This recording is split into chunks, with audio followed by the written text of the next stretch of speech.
ମାମା ଏଇ ପତ୍ର ଗୁଡ଼ା ହେଉଛି ରୁକ୍ମଣୀର ହାତ ପୋଛା ପତ୍ର। ଏଟାରେ ମାଉସୀ ଗୋଟେ ବଢ଼ିଆ ପକୁଡ଼ି ବନାନ୍ତି, ଆପଣ ବନେଇଦେବେ ନା? ନବା ନେଇକି ତାହେଲେ ପକୁଡ଼ି ବନେଇବା ଆମେ ବି। ଠିକ୍ ଅଛି।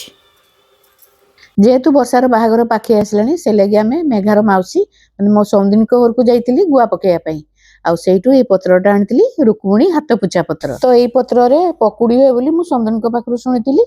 ତ ମୁଁ ଏଇ ପତ୍ରରେ ଗୋଟେ ଟୁଇଷ୍ଟ ଦେଇ ଚାଲନ୍ତୁ ଆଜି ବନେଇବା ପକୁଡ଼ି। ଏଇଥିରେ ପ୍ରଥମେ ଏଇ ପତ୍ରକୁ ଭଲ ଭାବରେ ଧୋଇ ଦେଇକି ସରୁ ସରୁ କରିକି ମୁଁ ଛୁରୀରେ ଏଇଠି କାଟିଦେଲି। ଏଇ ପତ୍ର ଗୁଡ଼ିକୁ ଲମ୍ବା ଲମ୍ବା କାଟି ସାରିଲା ପରେ ଗୋଟେ ଚପିଂ ଜାରରେ ମୁଁ ପିଆଜ, କଞ୍ଚା ଲଙ୍କା ଆଉ ରସୁଣକୁ ଚପ୍ କରିଦେଲି। ଆପଣ ମାନେ ଚାହିଁଲେ ଆକୁ ବିନା ପିଆଜ ରସୁଣରେ ବି କରିପାରିବେ। ହଁ, ମୁଁ ଏଥିରେ ଆଉ ଧନିଆ ପତ୍ର ପକେଇନି କାହିଁକି ତା ସ୍ମେଲଟା ଚାଲିଯିବ। ଆପଣ ମାନେ ଚାହିଁଲେ ଏଥିରେ ଧନିଆ ପତ୍ର ବି ଆଡ୍ କରିପାରିବେ। ପ୍ରଥମେ ଗୋଟେ ଜାଗାରେ କାଟି ରଖିଥିବା ପତ୍ର ଆଉ ଚପିଂ କରି ରଖିଥିବା ପିଆଜ, ରସୁଣ, କଞ୍ଚା ଲଙ୍କା, ବେସନ 3 ଚାମଚ, ଚାଉଳ ଗୁଣ୍ଡ 2 ଚାମଚ ଓ ଗୁଣ୍ଡ ମସଲା ଦେଇ ଭଲ ଭାବରେ ଗୋଳେଇ ଦେଲି। ତାପରେ ଗୋଟେ କରେଇରେ ତେଲ ଦେଇ ତେଲ ଗରମ ହେଇ ସାରିଲା ପରେ ଗୋଟେ ପରେ ଗୋଟେ ତାକୁ ଛାଣି ଚାଲିଲି। ପକୁଡ଼ି ଗୁଡ଼ିକ ଗୋଲ୍ଡେନ ବ୍ରାଉନ ହେଲା ପର୍ଯ୍ୟନ୍ତ ଛାଣିବେ ଆଉ ସେତେବେଳେ ଫ୍ଲେମ୍ଟିକୁ लो टू मीडियम आंचरे रखिए। आउ एमिति कले पकुड़ी गुड़िक बहुत क्रिस्पी हुए और खाइबाकू मध्य टेस्टी लगे। आमर तो ये पकुड़ी होगला रेडी।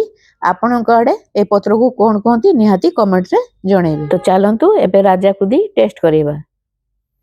राजा पकुड़ी खाई कहना केमति लागुची?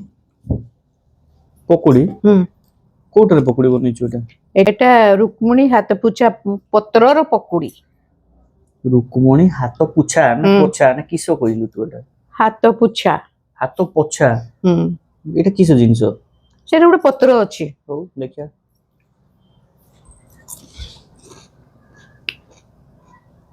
मुलेछ